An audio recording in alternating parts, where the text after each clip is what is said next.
If you're going to manage 100 million lines of code or so, you got a problem.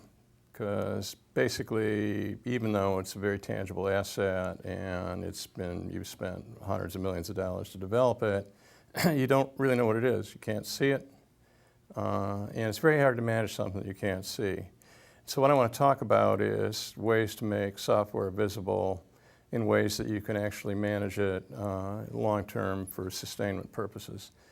The term that we use to describe that process is baselining, and what you create is a software baseline. Now, this is very important from a security standpoint because if you want to ensure something, it really is a good idea to have some idea what it looks like. And what baselines do is provide you the basis for security, because you can see what you got and you can decide what threatens it and you can make decisions about how to defend it. But first of all, you got to make it visible. Now, this is your software assets right here, all of these little things here. The idea basically when you're formulating a baseline is to identify the parts of the product or the asset that you want to control and label them. And so let's say my baseline is going to be composed of the red blocks. Now, what that involves is basically just sorting through these things and picking out the stuff that's part of that piece of software. Now, some of these don't fit. This fits. This is about the right size. This is too big. This is the right size. This is the right size. Now, what I'm doing basically are looking at all the things that have something to do with the asset. Now, this is a big piece, so what I'm going to do is pretend that this is the code base. This is all of your code. I'm going to label it with something meaningful, and code probably doesn't work. Actually, you'd want to use red blocks, first baseline, code, and so I'm going to label it R1C. And the reason why I'm going to do that sort of kind of abbreviation process is because we're basically going to put this in a database, and database software needs something unique in order to be able to identify the thing the next time around. So the idea basically is all of these labels have to be unique so that they can be found if you were going to do a database search. Well, look at this. What I've got here is actually some documentation, which is going to be the user's manual. And I didn't even know I had one of these, and that's one of the problems you got with security, is that you've got a lot of bits and pieces associated with a piece of code. The hard part is making sure what pieces are identified with or kind of relate to what item of code, and then keeping track of all that in a way that's coherent. So this is going to be M1, 1, and I'm going to put this over here because basically that's not really important. Oh, look what I've got here. I've got the specification that was used as the basis for writing this in the first place. It was developed at the very beginning of the process and the life cycle.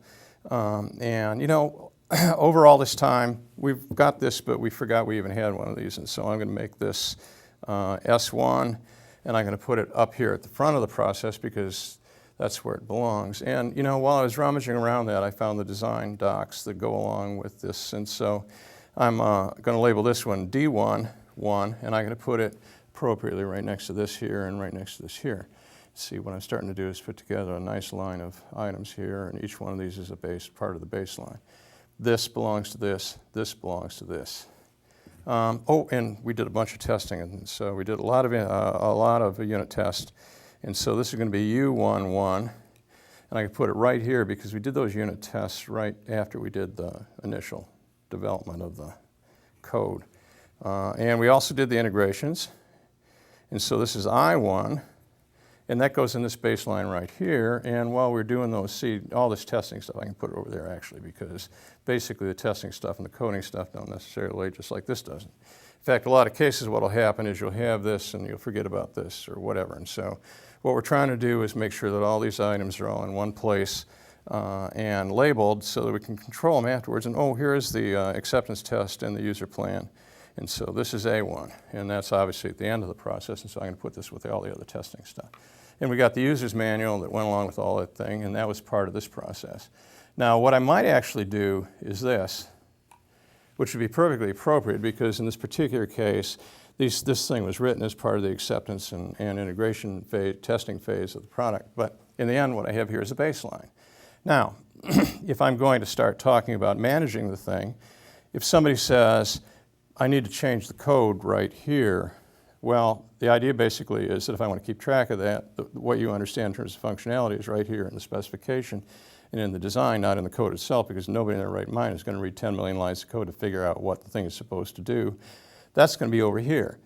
Problem that happens over time is the code gets changed, but nobody changes these docs. And so at some point in time, basically, you've got something here that doesn't relate to anything over here, and you don't have the slightest idea what you got. So the whole point basically is, as you manage the process, is any changes that are sort of ordered here are started here, run through the design phase, and basically follow the life cycle down to the development of the code. In the end, what you're able to do then, and maybe even in the testing process, because these tests are obviously related to some part of the code functionality, and also are basically going to be confirming that it meets all the user requirements in the specification. Those of you who've got any experience in this understand that over time, security flaws happen basically because you've got functionality here that you don't know about even, let alone control. And what this allows you to do basically is to see all the things that you need to control and nicely laid out. Now, if I'm going to do this, I'd go through the same process. I would find the, this is B1, 1, and this is another baseline for another piece of item of software. And wow, did this thing ever have a long specification associated with it?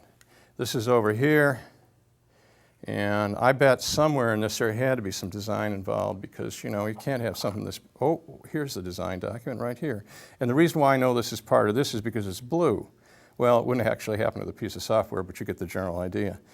You go through your archives and you got D11, and you can put this into a baseline. And we have all kinds of unit tests, which is going to be UT1 because I already used that over here. Actually, I think I used the other ones too. And the integration is here. And so what we've got is the second baseline. Now the second baseline here and the acceptance test, A11. Well, the testing and the specification and design and the coding elements. So what we got here basically are two baselines. What these would represent then would be two assets in your software inventory. The idea basically would be able to put together all the assets that have to do with your software inventory. Final step. I've got a not very well done system, which actually is a very important side benefit from doing this kind of identification and labeling process, baselining process. Because in my baseline, I got a specification, but we jumped right to code. And so what I've got missing here, I think you can see, is the thing that would have said, here's how we do the design. And later on, when I'm doing these are my testing, and what I discovered is, wow, we didn't do any real testing on this one here. Just, you know, not a great job. Must have been a rush job here. And I got the acceptance, but what we got are these tiny little tests things here, and we'll get these because these don't really belong with anything right now. You got the specification process, and then they just whipped up some code and they did a quick test. Now what that would tell you basically is this is a pretty solid baseline. You can see that everything is nice, and you know, and this is maybe a smaller system, but it's really solid. This one here's got problems. And so the other thing about the baseline process you can do is start identifying gaps in your inventory or in the parts of your inventory that you know, are your software assets in a tangible sense. It's not a matter of actually, you know, kind of thinking in concept, does this design match up? You can pick up the specification and say, this is what it is. Now, whoop, there's design missing, that's bad, but here's the code, and at least I can say, does this match this? Because this is written down, I can actually look at this here, and I can see if the functionality that's specified here is actually implemented here, and I can even look at the test to see if we actually confirm that. So at any rate, that's how we form a software baseline. What we're going to look at next is the change management process.